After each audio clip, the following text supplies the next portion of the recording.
Okay, we are back, and hopefully this won't take too much longer. Normally we'd take a whole face-to-face class session to go over all this stuff, so, a couple of videos ain't too bad, right? Hopefully you're okay with the format here, because that's how the lecture content's going to be delivered too. So, if you find the sound of my voice annoying, no hard feelings, not a problem. I'm not for everyone, I get it. But most of the course content, lecture-wise, is going to be delivered through YouTube video, much like this. So just be advised. Okay, Arts and Sciences Policy Acknowledgement Form. Make sure you download that, fill it out, and submit it as an assignment. So we talked about that already. Okay, great. Important dates, Writing Center info. So that is an on-campus Writing Center we have. So if you're struggling with the composition aspect of the course, citations, stuff like that, and you don't or can't come see me for help, you are welcome to go to the Writing Center. There's tutors down there. It's all free. It's face-to-face. It's like actual tutors. It's not other students who can help you with that kind of stuff. So I've got info here for how to make an appointment, because they do require appointments now. It's a good thing. Okay, we got the calendar. We talked about that. Course content. So this is where you will find lots of good stuff. The course learning units, the way you're going to follow along and know which one to be watching. So we've got 7 units for the course, and basically just go by the course plan, right? If it says we're doing First Encounters, that's the unit that you should be watching videos for. I make announcements about all this stuff too. So what you get with each, sometimes you get visual aids like this one. You'll get lecture videos, like I said, where I basically take, like it says, if you're having issues with viewing them, please let me know ASAP. Screencast-O-Matic only lets me record for 15 minutes at a pop, so for free. Otherwise I gotta pay for it, which I'm not gonna do. So it's got, like, before you go like, oh my gosh, it's so many, each one's 15 minutes. And again, this is all stuff that we'd, if it was a face-to-face class, it'd actually be much longer. So some students find it's better to watch these videos before they dig into the reading, because it gives some context, historical context, and some things to think about, things to look for. Or you may want to watch them afterward. It's up to you. It's really your call. But you really do need to watch them. So again, it's all the content that I'd be going over in a face-to-face class in terms of historical and cultural context. There's also kind of mini assignments embedded in these videos. And these are things that I would have you do in a face-to-face class, like in groups. So I might ask you to find specific examples in the assigned texts of, I don't know, like this you can see right here, we've got beliefs and values of Native American storytellers and mythology and stuff like that. So I would in a face-to-face class be like, okay, in your group, I want you to go through and find an example each one from the list in our assigned text. Then we'd go around and like put them up on the board and stuff. So since we can't do that in an online class, I do recommend that you kind of have those things in mind as you're reading, maybe even mark those examples, because they just might show up as test questions on the tests. So, yeah. Just, I don't see any reason to be super coy about that. But so you'll get those, and I also give you a PDF version of the lecture as well. It's like a static, you can just scroll through. So if you need to go back and be like, okay, what were the things she asked us for again? You've got those as a document. Any corresponding videos, like little clips or whatever that I would have shown you in a face-to-face class that I'm not going to put in the actual lecture video itself, I make a separate folder for that. So, okay, so the course learning units, super important. What else we got? That MLA resources tutorial that I was telling you about. So this is going to be not only helpful for that test, but also the guide. Instead of getting like a handbook, an MLA handbook that's not required for this class, the guidelines for in-text and works cited that you're going to need to use for the literature discussion boards, those are all in here. So basically, instead of reinventing the wheel, I just linked out to OWL at Purdue. So it's a really good idea to make sure that you do some reviewing, some refreshing, make sure you're doing your citations correctly, because that is part of the grade for the discussion boards. And you'll need it for the free-for-all project and blah, blah, blah. So that's all there. Speaking of the discussion boards and free-for-all and all that, you can get, there's going to be discussion boards and projects this semester where you're going to need to do outside research. There's going to be times where you're not allowed to, and there's going to be times where you have to. And it's important to understand the difference when that is. But also, a substantial part of the grade is also the quality of the sources that you're using. So I'm actually not anti-Wikipedia, just so you know, I'm not. I could go into why that is, but I'm just going to say I'm not anti-Wikipedia. But there are a lot of other, like these kind of homework help sites. Yeah, like you can do better than that. So please don't be using those, the paper, already 1, 2, 3 help me essays or whatever.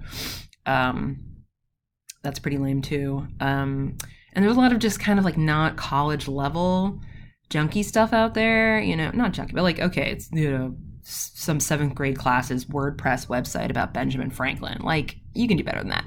So we've actually got excellent resources through our library databases, and you have access to those as a student here.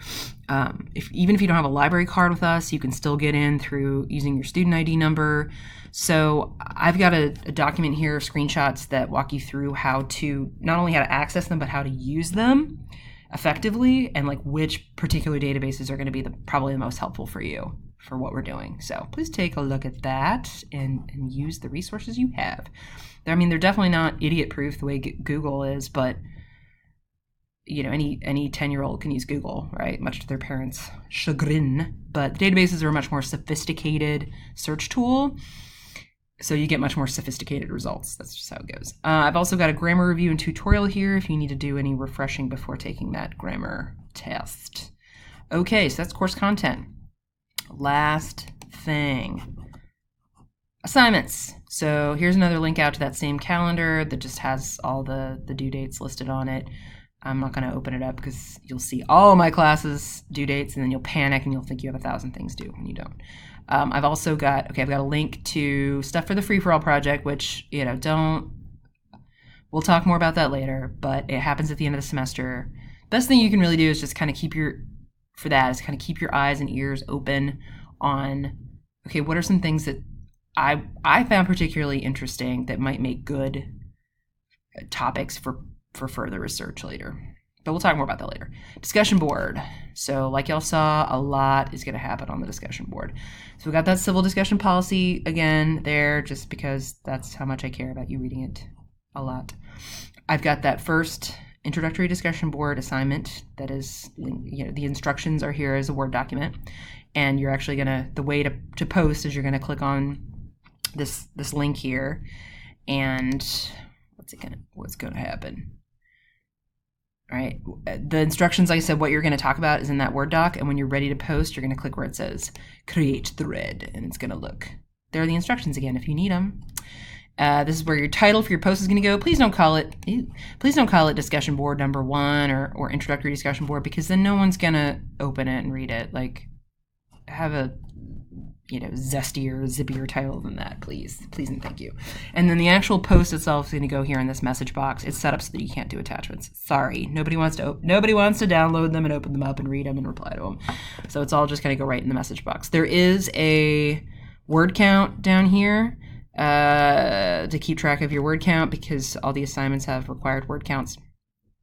And then also a spell and grammar check tool. Please run it so you don't feel silly later. Okay, so that's the first one. Whoops, that's not what you'll see. Okay. All the other ones that are based on the assigned readings are in this literature discussion board link. Okay, so I've got another document here for you. It's an online class. There's a lot of documents. But I put it together. It's called Advice and Expectations for the Literature Discussion Board. So this is super important to read before you attempt to do these assignments, because they are pretty formal literary analysis assignments with, again, citation, source, so it covers all that stuff. Like, also, like, what do I say in my replies? What are you looking for that? So please make sure you read that carefully, and don't just like have it out once. Like, it's something to go back to, especially if you didn't do so hot on one of the assignments. Like, go back and look over those advice and expectations again, because chances are whatever you goofed up is probably in that list.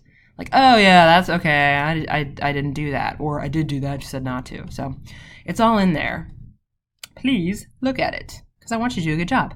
I've also got the rubric that I use to grade them, so you can see how the points break down. It's all just clicking boxes. It's pretty mathematical.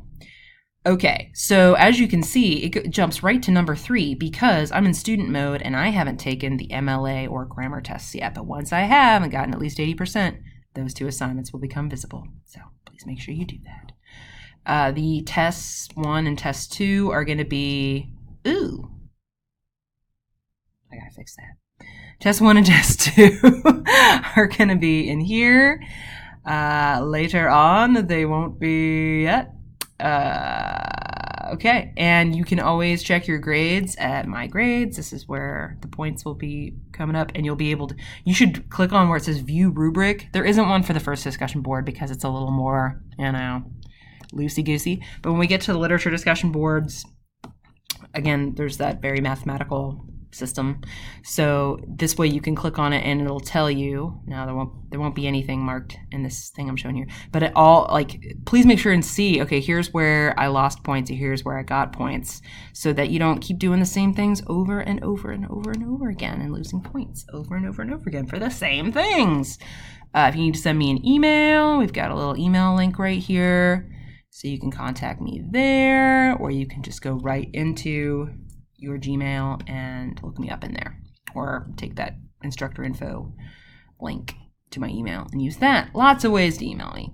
Okay, so let's go back to the beginning, and we're all good to go. And I thank you for watching this. And if you have any questions or concerns or queries or whatever at any point, please send me an email. And I really look forward to working with you all this semester.